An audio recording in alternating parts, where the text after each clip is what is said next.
L'association Recyclage sans frontières a été créée en 2020. Elle a pour but de faire la promotion du recyclage des plastiques en circuit court.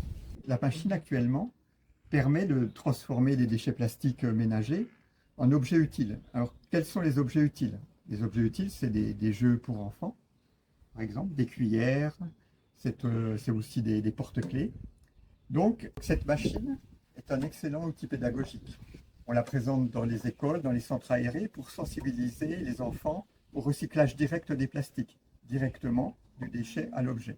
Donc, ils construisent des tortues, des dauphins, des puzzles, et c'est très bien pour eux, puisqu'ils repartent avec un objet et ils deviennent les ambassadeurs du recyclage en circuit court. Mais notre but est aussi de faire de la réinsertion par le recyclage en circuit court.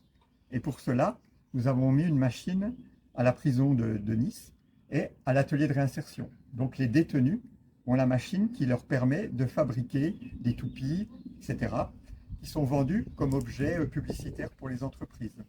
Donc nous avons déjà des clés USB qui sont produites par le centre de réinsertion de la prison, des jetons de casino, de grandes marques qui amènent directement leur plastique et qui rachètent en fait les jetons, mais tout ça en circuit court, et également des toupies pour les communes du littoral qui veulent faire des cadeaux.